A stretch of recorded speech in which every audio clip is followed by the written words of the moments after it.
ये बताएं, इमरान खान की गिरफ्तारी मुमकिन है? मेरी नजर में इन तमाम मुकदमात में इमरान खान साहब को किसी भी हद तक किसी भी तरह किसी भी कार्रवाई में गिरफ्तारी का खदशा जो सा है वो मौजूद ना है, और ये रिकॉर्ड पर रहे, ऐसा होगा भी नहीं कि ये जो एग्जिस्टिंग मुकदमात हैं इनमें कोई उनको गिरफ्तार नहीं कर सके। मरियम नवाज साहिबा को जो आज पासपोर्ट उनका वापस मिला है, अहकामात जारी किए गए हैं लाहौर हाई कोर्ट की जानिब से, उसकी थोड़ी डिटेल बता सकते हैं कि कौन से ऐसे लीगल जो है वो पहलू थे जिसको सामने रखते हुए उनके वकील ने जज साहब को कन्विंस कर लिया और उनको पासपोर्ट मिलने का हिदायतनामा जारी हो गया?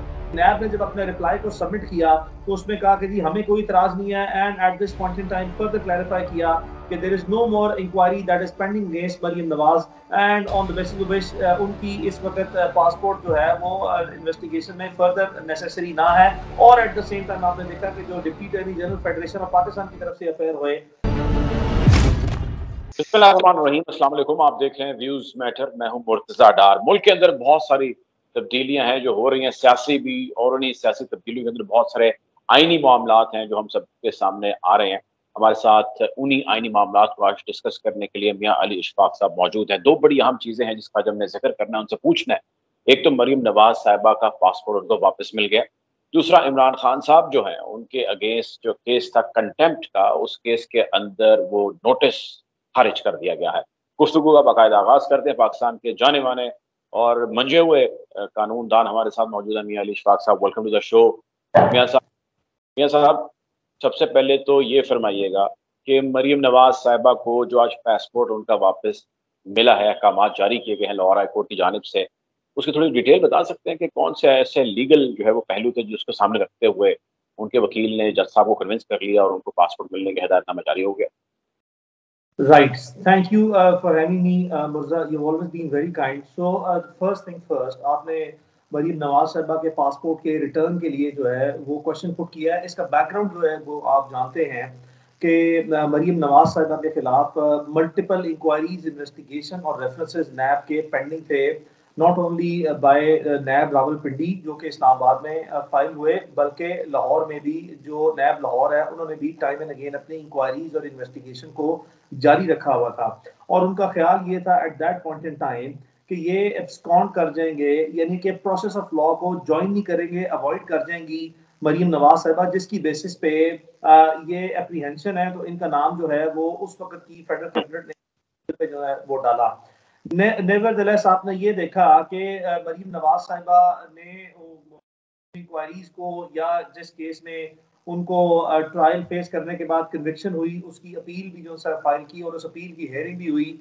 और फिर आपने देखा कि उनको उसमें जो अपील उनकी इस्लामाबाद हाई कोर्ट में पेंडिंग थी उसमें एक्विट भी किया गया ना। अगर मैं इन सारे तो देखूं, और पर्टिकुलरली लाहौर नैब ने चूंकि उनका पासपोर्ट अपना अपनी तहवील में लिया था और इन्हीं की रिक्वेस्ट पे जो सा है वो फेडरल कैबिनेट ने अप्रूव किया था। तो इन हालात को अगर मैं देखूं तो जो उनके वकील साहब की तरफ से आज कोर्ट में दलाइल थे वो बड़े अपैरेंटली प्लॉसिबल हैं। उसकी रीजन ये है कि शख्स का, किसी भी सिटीजन ऑफ पाकिस्तान का passport for an indefinite period of time जो है वो अपने पास रख नहीं सकते, पर्टिकुलरली विद रिस्पेक्ट टू, चूंकि नैब के लॉज में अब एक टाइमलाइन पहले भी मुकर्रर की गई थी उनके एसओपीज के तहत कि अगर कोई भी इंक्वायरी और इन्वेस्टिगेशन है तो उसको with in a period 4 months उन्होंने कंक्लूड करना है। यानी कि आइदर गुड और बैड, गुड और bad means for an accused person, या तो उसके खिलाफ जो है वो आप रेफरेंस फाइल करें और वो 4 तो हो सकते हैं, 8 तो हो सकते हैं, but that could not be 4 years, 4 साल नहीं हो सकते। और अब नहीं तो फिर आप उसको ऑब्वियसली जो सा इन्वेस्टिगेशन को कंक्लूड करें और आप उसको एग्जॉनरेट करें, but for an period of time जो है वो रख नहीं सकते। तो यही वो दलाइल है जो अदालत के सामने हकायक की सूरत में जो सा वो पेश किए गए हैं। And obviously carry at the top was कि फेडरल गवर्नमेंट ऑब्वियसली अब चेंज हो चुकी है, मरियम नवाज साहिबा की अपनी गवर्नमेंट है। तो जो फेडरल गवर्नमेंट थी उसने भी एक लीनियंसी अपने लॉ ऑफिसर के थ्रू जो है उस प्रोसेस को फर्दर लेजिटिमाइज करने के लिए, ताकि कोर्ट अच्छा, ऑफ अब लॉ। आज जज साहब ने भी, चीफ जस्टिस साहब ने भी सवाल किया जज साहब से, जो वकील है मरीम साहब, उन्होंने कहा जी इन्होंने क्या इस हवाले से पहले एप्लीकेशन दी? तो उसके जवाब में उन्होंने कहा हाँ जी, उन्होंने पहले एप्लीकेशन दी लेकिन वो नल एंड वॉइड होगी क्योंकि जो भी वाली एप्लीकेशन है ये पुटअप कर दी गई है। अब सवाल ये है मेरा आपसे कि एप्लीकेशन इसी तरह की, बल्कि शायद इससे भी ज्यादा जो है वो प्ली की गई थी और इस्तफसार जज साहब से करने की कोशिश की गई थी कि भाई हमें आप पासपोर्ट दे दें। माजी में नहीं दिया गया, अब क्यों दे दिया गया? लोग ये पूछ रहे हैं भाई पहले भी तो यही एप्लीकेशन और यही मुद्दा था, लेकिन अब ऐसा क्या हो गया? आपने बड़ा पर्टिनेंट क्वेश्चन किया मुर्जा। मैं आपको यहाँ पे ना थोड़ा सा उसकी लीगैलिटी जो है ना उसके एस्पेक्ट को फर्दर एक्सप्रेसिवली जो है क्लियर कर देता हूँ। देखिए, जी प्लीज। लास्ट एप्लीकेशंस मेरे इल्म के मुताबिक जो मरीम नवाज साहिबा ने कोर्ट ऑफ लॉ में दी थी, वो एप्लीकेशंस पे कभी आर्गुमेंट्स नहीं हुए। यानी कि एप्लीकेशन जरूर हुई, उस पे हो सकता है जवाब भी आया हो, लेकिन उस पे कॉम्प्रिहेंसिवली आर्गुमेंट्स करने के बाद वो विड्रॉ नहीं की गई। लॉ में ये बड़ा क्लियर है कि अगर आप कोई भी एप्लीकेशन फाइल करें और विदाउट दी आर्गुमेंट्स, यानी कि आर्गुमेंट्स एडवांस करने के बाद कुछ ऐसी सूरत हाल होती है कि बेंच की ऑब्जर्वेशन देख के आपको पता लग जाता है कि मुमकिन तौर पर बेंच इस वक्त रिलीफ देने के मूड में नजर नहीं आ रहा, या वो कायल नहीं है इस आपके दलाइल से। दोनों फरीकैन के ये दलाइल सुनने के बाद कानूनी पेचीदगी और पोजीशन को देखते हुए, तो इन हालात में जो मरीम नवाज साहबा की फर्स्ट एप्लीकेशन थी वंस और ट्वाइस, उनमें विदाउट दी आर्गुमेंट्स उनको विड्रॉ कर लिया गया था, जिससे उनकी जो थर्ड एप्लीकेशन है उस पे जो उनके जो ये फ्रेश मेरिट्स हैं या वही जो ग्राउंड्स हैं वो जेपरडाइज इसलिए नहीं होती बिकॉज ऑब्वियसली जिस वक्त वो एप्लीकेशंस विड्रॉ की गई थी तो उसमें कोर्ट से परमिशन सीख गई थी टू फाइल अ फ्रेश। यानी कि अदालत से जो सा ये इजाजत लाजमी तौर पर वकला ले लेते हैं कि जनाब देखिए हम आपके सामने मुद्दा लेके आए थे, but for any reasons without the arguments हम इसको वापस ले रहे हैं ताकि दोबारा किसी अप्रोप्रिएट टाइम पे हम फाइल कर सकें। मे भी जो सा ये फाइल करने के बाद रियलाइज होता है कि जी शायद मिस फायर हो गया या मिस टाइमिंग हो गई है, अभी ये ऐसे हालात नहीं है जिसमें फाइल करना चाहिए था। और अभी की आप जो सा वो खसूसियत देखें तो यही है कि फेडरल गवर्नमेंट ने जो सा और नैब ने अपोज नहीं किया, तो नजर ये भी तासुर आता है obviously from the back channels जो है बिहाइंड द सीन्स उनको नैब की तरफ से भी और फेडरल गवर्नमेंट की तरफ से भी 100% अश्योरेंस थी कि इस बार आप फाइल करेंगे, तो ये इनकी कंकरेंस जो सा है वो ये दोनों रिस्पोंडेंट्स नैब और फेडरल गवर्नमेंट देंगे। और फिर आपने देखा कि बिल्कुल ऐसा ही हुआ कि नैब ने जब अपने रिप्लाई को सबमिट किया तो उसमें कहा कि जी हमें कोई इतराज नहीं है, and at this point in time further clarify किया कि there is no more inquiry that is pending against Maryam Nawaz, and on the basis of which उनकी इस वक्त पासपोर्ट जो है वो इन्वेस्टिगेशन में फर्दर नेसेसरी ना है। और एट द सेम टाइम आपने देखा कि जो deputy attorney general federation of Pakistan की तरफ से अफेयर हुए, he has also pass the same statement कि जी फेडरल गवर्नमेंट को कोई एतराज नहीं है। तो इस बार जो रिलीफ मिला तो मुमकिन तौर पर जब पुराने नैब के चेयरमैन साहब थे, ये पुराने डीजी साहब थे, जो पुरानी गवर्नमेंट के है वो नैब का इदारा, उसकी प्रायोरिटीज डिफरेंट थी। फिर आपने देखा कि अमेंडेड ऑर्डिनेंस आए, ऑर्डिनेंस के बाद अब एक्ट आए, तो ये वो सारी डेवलपमेंट्स हैं जिनको कंसिडर करते हुए अब एक फ्रेश सिचुएशन जो है वो फ्रेश मेरिट्स आ जाते हैं। फ्रेश मेरिट्स में यही होता है कि लास्ट टाइम जो आपके रिस्पोंडेंट्स थे वो इसको अपोज कर रहे थे, इस बार जो आपके रिस्पोंडेंट्स हैं उन्होंने अपोज ही नहीं किया। तो जब आपके रिस्पोंडेंट्स जिनको आपकी पासपोर्ट या आपकी कस्टडी रिक्वायर्ड है या आपको आपकी कॉपरेशन रिक्वायर्ड है उन्हीं को कोई, तो court obviously court of law जो सा है दैट हैज लेफ्ट ठीक। With no not to the relief. अच्छा, अब मियां साहब ये फरमाइएगा कि ये तो ज़ाहिर है सारा हो गया मरीम नवाज साहिबा वाला मामला, एक इमरान खान साहब का भी मामला जारी है। आज भी आप जानते हैं कि एक्वाटोरियल उनका हो गया, वो जो एक खारिज की गई है नोटिस खिलाफ कंटेम्प्ट का लिया गया था, और लोग जो पाकिस्तान तहरीक इंसाफ के हैं, उनके वोटर हैं, सपोर्टर हैं, वो बड़े खुश हैं। लेकिन उससे एक रोज या 2 रोज कबल या जो परसों रात खबर आई वो इमरान खान की गिरफ्तारी के हवाले से आई। अब वाकया एक है, पहले उन पे दहशतगर्दी का पर्चा कटता है, उसका केस शुरू हो जाता है, फिर उनके खिलाफ मतलब जो एक एप्लीकेशन फायर होती है उसमें दहशतगर्दी का है, उसके अलावा और भी क्लॉजेस डाली गई हैं। एक कोर्ट के अंदर एटीसी के अंदर शुरू हो जाता है मामला, फिर दूसरी तरफ कंटेम्प्ट की कार्रवाई शुरू हो जाती है, दोनों में उनको इक्वेटल मिल जाता है। लेकिन अभी एक तलवार उनके ऊपर लटक रही है इन द सेम एक्टिविटी और whatever he has said on that. ये बताएं, इमरान खान की गिरफ्तारी मुमकिन है?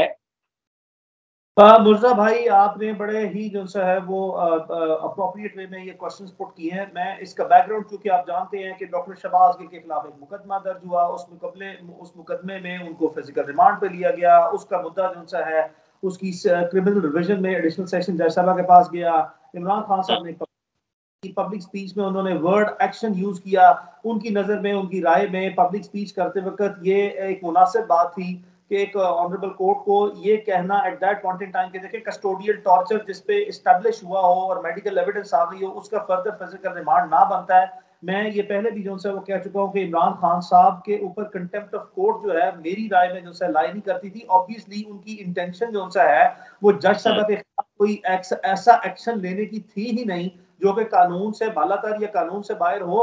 हाउएवर मैं ये जरूर जो है वो I am putting on it on the record कि इमरान खान साहब के जो अल्फाज थे वो जरा ज्यादा मुनासिब हो सकते थे, जिसकी वजह से इस तरह की कोई भी चीज जो है इंटरप्रेट न की जा सकती या परसीव न किया जाता जिस तरह उसको हमेशा by the media, bye there critics and obviously by the court भी जो सा है वो इसको ऑब्वियसली अब जिस तरह की हाइप क्रिएट हो गई थी और हॉटस्पॉट जो है वो ओपिनियन हाँ, मेकिंग का हुआ था, तो इट वाज जनरली परसीव्ड कि नहीं जी, इमरान खान साहब ने कोर्ट की इंडिपेंडेंस को या जुडिशियल इंडिपेंडेंस को अंडरमाइन किया या उसको रिडिक्यूल किया, तो उस कॉन्टेक्स्ट में उसको परसीव किया गया।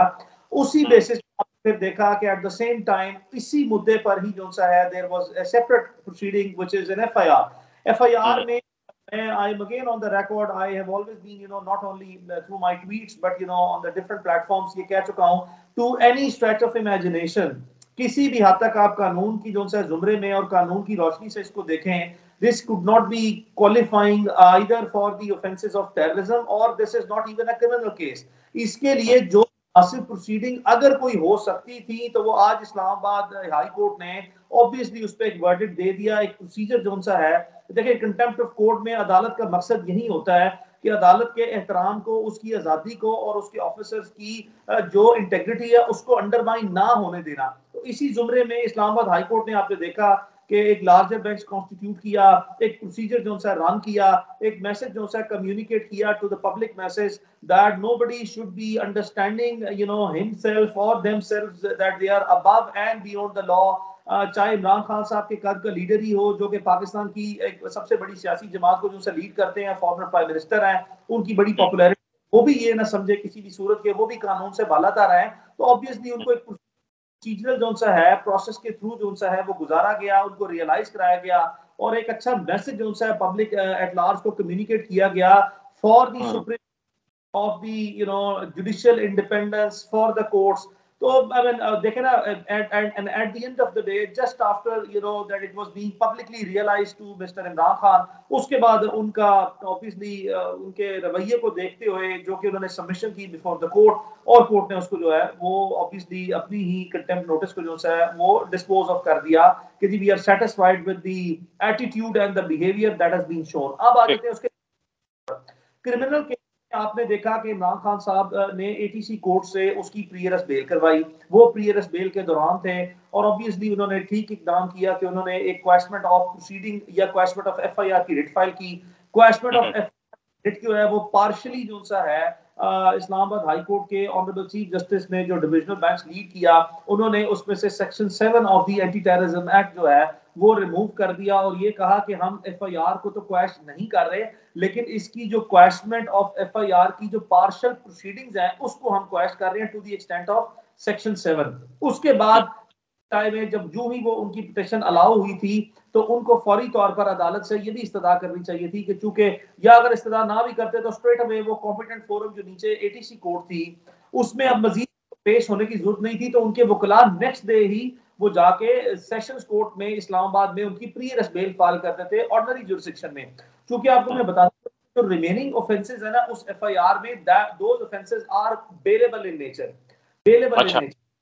तो आपने सिर्फ कोर्ट में एक प्रीयरस बेल एप्लीकेशन फाइल करनी है और नेक्स्ट डेट ऑफ हियरिंग पे कोर्ट में जाना है और अपने बॉन्ड और उस बेल को अपने as a matter of right claim करना है, not as a matter of discretion of court. क्योंकि जो ठीक। बेलेबल तो सिर्फ आपने आपने श्योरिटी बॉन्ड या बॉन्ड ऑफ अफेयर्स कोर्ट में जो सा है वो सबमिट कराने होते हैं। लेकिन यहाँ पे जो इमरान खान साहब की नुमाइंदगी जो वकला कर रहे थे शायद उनसे जो सा है वो ये चीज जो है वो इग्नोर हो गई या मिस उन्होंने हो गए।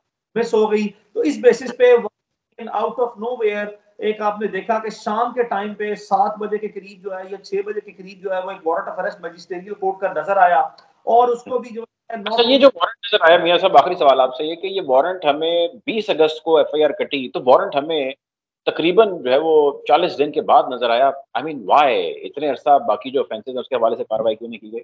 बहुत अच्छा सवाल किया है बुरजा भाई। वो उसकी मैं आपको वजह बता देता हूँ कि चूंकि मैजिस्ट्रियल कोर्ट में नीचे लाजमी इस ड्यूरेशन में इन्होंने पुलिस ने चालान जमा करा दिया होगा जिसमें इमरान खान साहब को समन किया और वो समन करने पे अदालत में हाजिर ना आए, जिसकी बुनियाद पर अदालत ने वारंट इशू किया। और वो वारंट इशू करने का मकसद मैं आपको बता देता हूँ, जब भी कोई ट्रायल कोर्ट किसी भी मुलजिम का जो मुकदमे में या चाहे मुलजिम फरीक हो या मुदई हो या गवाह हो कि तमाम फरीकैन को उनकी अदालत में अटेंडेंस प्रोक्योर करनी होती है ना या पर्सनल अपेयरेंस के आए और मुकदमे का सामना करें, और अगर उनमें से कोई भी फरीक अदालत में गैर हाजिर हो तो अदालत के पास यही मैकेनिज्म है कि अदालत उनको समन करती है बजरिया वारंट, यानी ठीक। कि ये पाबंद करती है पुलिस को कि इसको लेके मेरे पास आओ कि ये मेरी अदालत में कार्रवाई का सामना करे। इस वारंट ऑफ अरेस्ट का मकसद ये नहीं होता कि इंसान को गिरफ्तार करके उसको जेल भेजना है, लेकिन सिर्फ यहाँ तक उसका उसका सपोर्ट। तो ये सिर्फ वारंट ऑफ अरेस्ट ये था। बट नेवरदलेस मेरी नजर में इस वारंट ऑफ अरेस्ट को भी, चूंकि आपने देखा कि पाकिस्तान में political situation is at volatile level कि जहां पे छोटी छोटी बात जो है ना वो that becomes a news and it then becomes a hotchpotch कि जनरल पब्लिक जो है तो उसको इस तरीके से जो उनसे अंडरस्टैंड नहीं करती। और हमारे बहुत से दोस्त हैं मीडिया में, वो भी उसको जो है ना वो सेंसेशनलाइजेशन लेवल पे कर देते हैं कि एक पैनिक सिचुएशन क्रिएट हो जाती है। But nevertheless I don't feel like Imran Khan साहब को फ्यूचर में इस तरह के केसेस में किसी भी तरह उनकी गिरफ्तारी जो उनसे है वो खदशा उनका होना चाहिए। एक प्रोसीजरल लॉ है उसके तहत जाएं, अपने बॉन्ड ऑफ अफेयर्स या अपने श्योरिटी बॉन्ड सबमिट कराएं and that would be good enough. मेरी नजर में इन तमाम मुकदमात में इमरान खान साहब को किसी भी हद तक किसी भी तरह किसी भी कार्रवाई में गिरफ्तारी का खदशा जो सा है वो मौजूद ना है। और ये रिकॉर्ड पर रहे, ऐसा होगा भी नहीं कि ये जो एग्जिस्टिंग मुकदमात हैं इनमें कोई उनको गिरफ्तार नहीं कर सकेगा।